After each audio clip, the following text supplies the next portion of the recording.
भगवद गीता में भगवान कृष्ण कहते हैं, सर्वस्य प्रभो मत्तः सर्वं परवर्तते इति मत्वा भजन्ते मम बुधा भवस्मान्यवतः। जीवन में बहुत सारी चीजें हमारे हाथ के बाहर होती हैं। कभी कभी हम पूरी मेहनत से सही कर्म करते हैं मगर हमें उसका फल नहीं मिलता है, या कभी कभी हमारे साथ कुछ ऐसी घटना हो जाती है जिसके बारे में हमने सोचा भी नहीं था।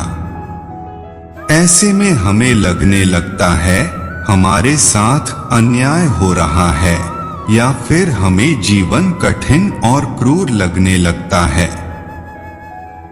श्री कृष्ण इस श्लोक में बताते हैं कि इस संसार में जो भी होता है वह उनसे ही होता है। जीवन में कई बार ऐसी परिस्थितियां और अनुभव आ जाते हैं जिस पर हमारा कोई नियंत्रण नहीं होता है। हम भले सच्चे मन से पूरी मेहनत से कर्म करें फिर भी हमें जो चाहिए वह मिलता नहीं है। कभी कभी तो फल की जगह दंड ही मिल जाता है। हम सबके साथ कभी न कभी ऐसा होता है और हम सब सोचते हैं कि ऐसा क्यों हो रहा है।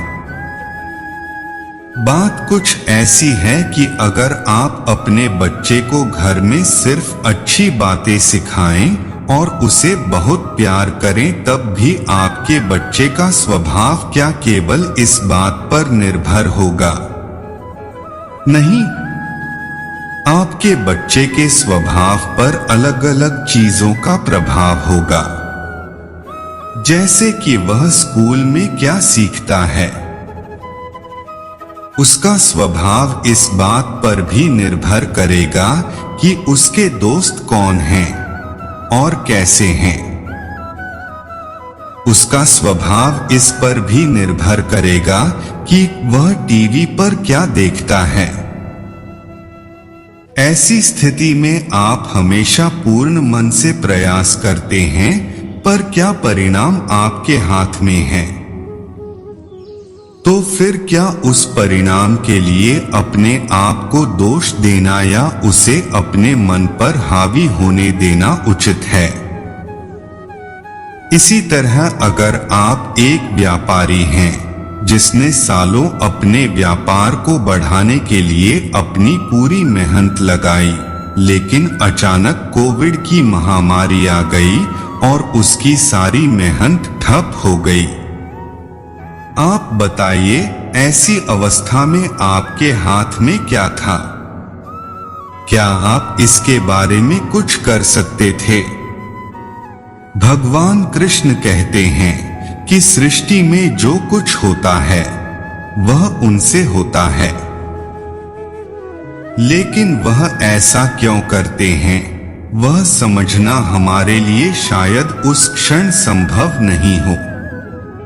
जैसे शायद आपका एक व्यापार इसलिए बंद हो गया हो ताकि आप कुछ नया करने का साहस और सामर्थ्य पा सकें, लेकिन उस क्षण जब आपको नुकसान हो रहा हो या आप कठिन परिस्थिति का सामना कर रहे हो, तब शायद आप यह समझ न सकें कि आपके साथ क्या हो रहा है। महामारी की परिस्थिति आपके हाथ में नहीं थी, पर आपके हाथों में ये जरूर है कि आप कर्म करें, नया व्यापार करने का या फिर से अपने व्यापार को खड़ा करें।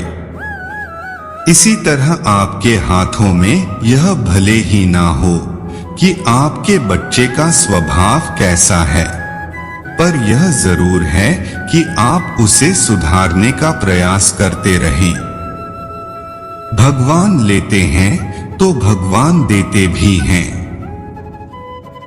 इसका मतलब यह नहीं कि मनुष्य केवल एक निर्बल कठपुतली है।